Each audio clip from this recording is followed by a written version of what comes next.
Assalamualaikum warahmatullahi wabarakatuh. Saya Sinta Insani. Saya akan menjelaskan video selanjutnya, yaitu etika dalam bisnis IT, yaitu bab ke-15.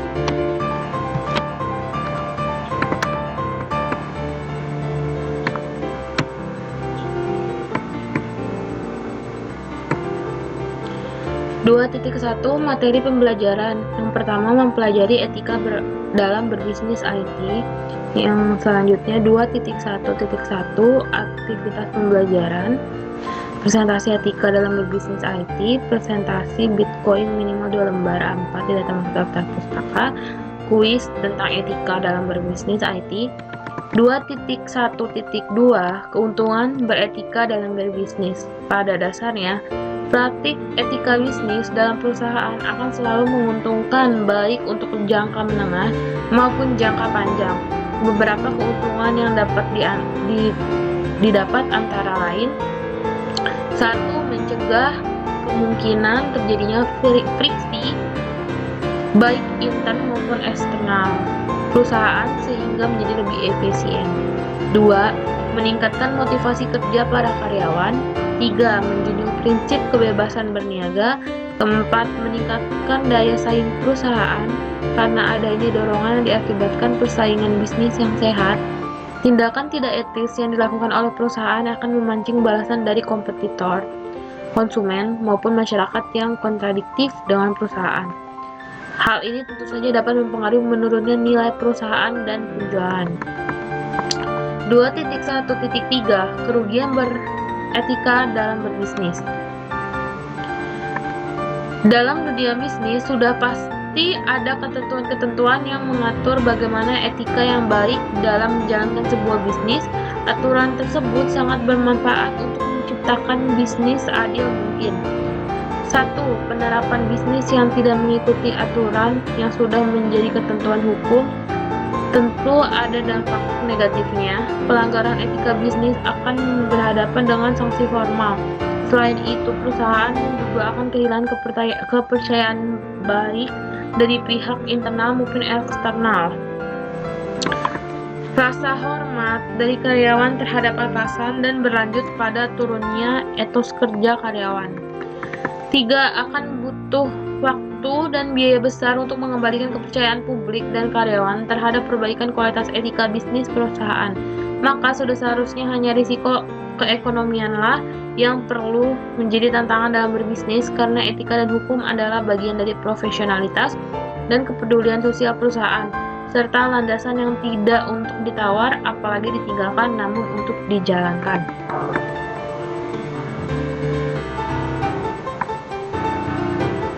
2.2 Contoh beretika dalam berbisnis.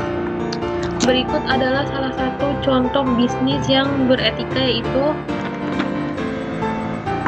A. Sebuah perusahaan singkong di salah satu kabupaten Bandung sudah membangun sebuah perusahaan kecil yang bergerak di bidang makanan tradisional.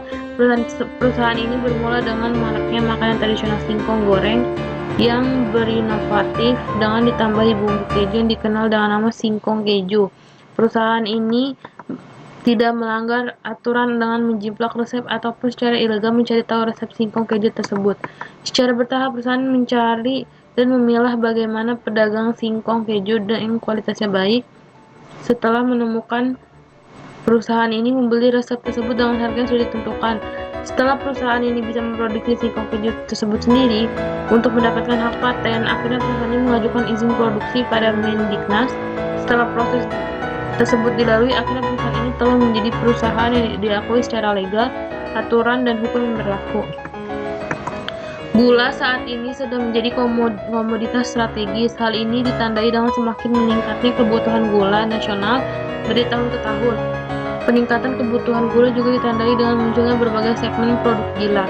Melihat hal tersebut, petani di Desa Cibodas, Kecamatan Pasir Jambu, Kabupaten Bandung dalam 2 tahun terakhir, mereka sudah membudidayakan tanaman stevia, produk setengah jadi berupa bubuk. Selain tanaman ini menguntungkan para petani, tersebut juga bukan sekedar memperkuat aspek ekonomi, melainkan juga kepentingan pelestarian lingkungan, khususnya hutan lindung.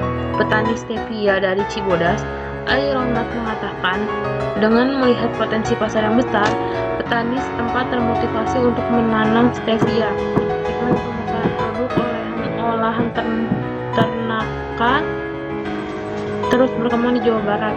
Seiring bermunculan aneka inovasi dan kebutuhan produk peternakan, aneka segmen produk olahan terus bermunculan, terutama dari produk konsumsi kesehatan baik itu jenis ruminansia maupun unggas. Misalkan produk ternak domba, rendah kolesterol, produk masakan burung puyuh, penyergaman bulu domba Garut, pengembangan usaha telur asin, pakan hijauan ternak, dan lain-lain. Seorang pembuat menu masakan olahan daging burung payah rendah kolesterol, Slamet Wirianto, memperkenalkan cara pembuatan madu dan pemerahan lemak burung puyuh pedaging. Inovasi ini pun berkembang. Seiring meningkatnya minat konsumsi daging puyuh akhir-akhir ini. 2.2.1 Perbandingan 3 e-commerce Indonesia terkait dengan etika. Pada periode sale pada 9.9 lalu, para online shoppers berakhir di depan gadget mereka untuk mengikuti promosi-promosi yang ditawarkan retail belanja online Indonesia. Beberapa retail online shopping di Indonesia menawarkan promosi gila-gilaan pada periode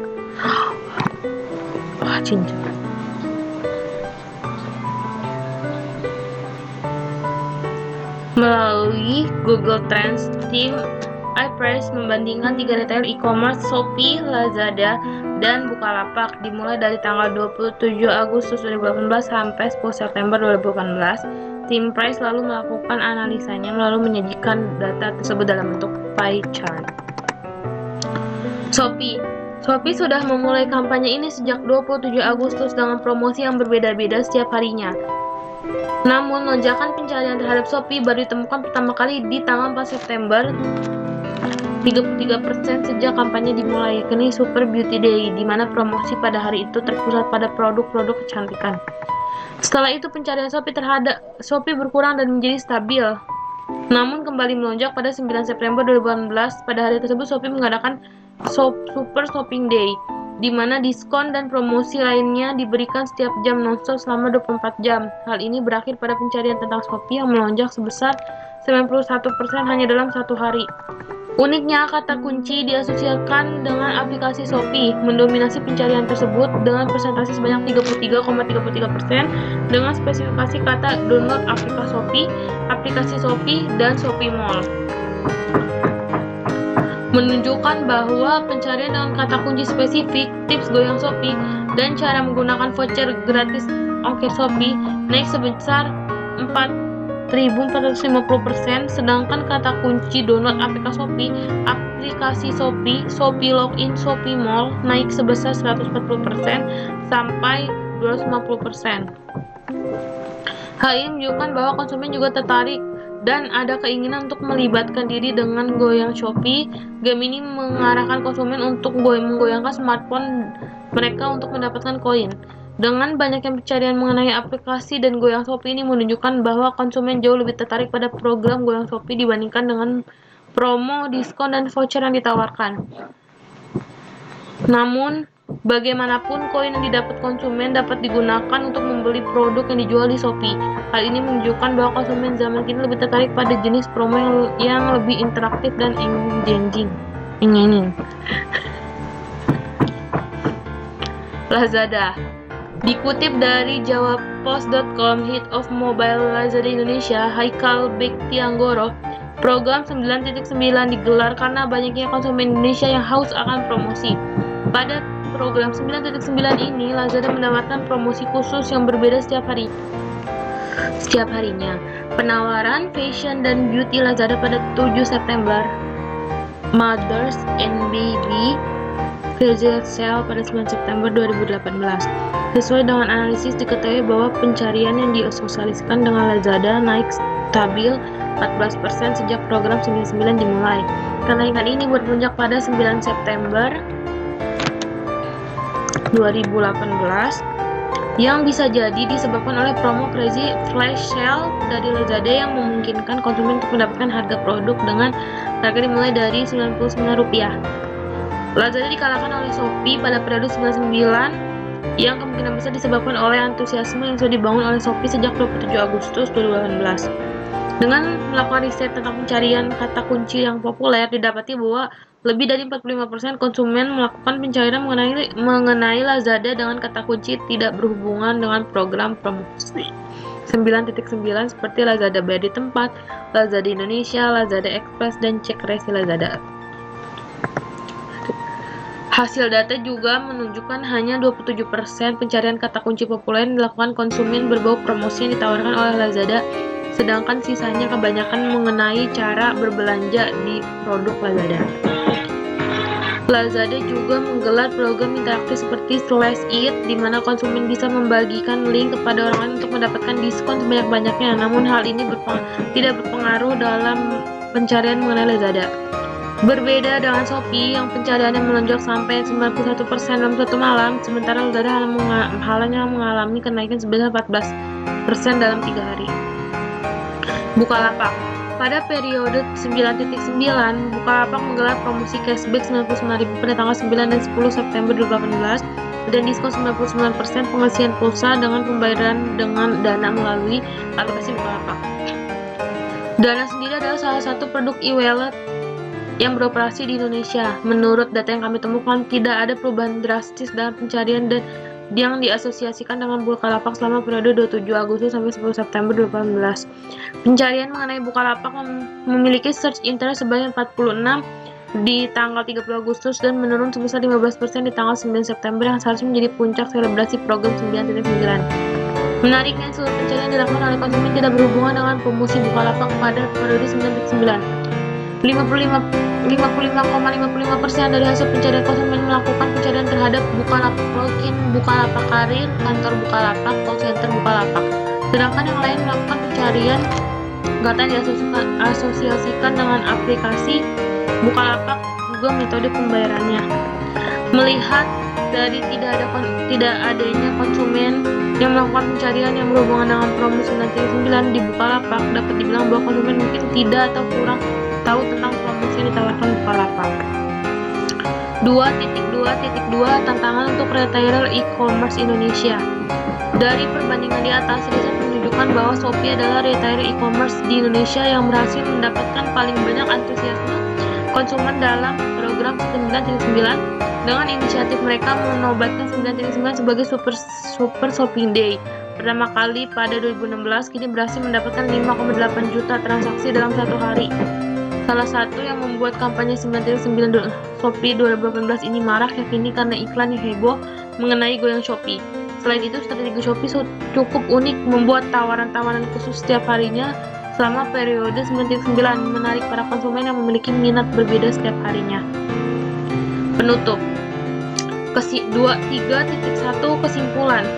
Dari uraian di atas dapat disimpulkan bahwa etika bisnis dan IT adalah suatu pemikiran kritis mendasar tentang pandangan moral dalam usaha perdagangan yang dilakukan seorang atau sekelompok organisasi untuk mendapatkan laba dan memproduksi dan menjual barang atau jasa untuk memenuhi kebutuhan konsumen dengan menggunakan teknologi yang menggabungkan komputasi dengan jalur komunikasi berkecepatan tinggi yang membawa data, suara, dan video.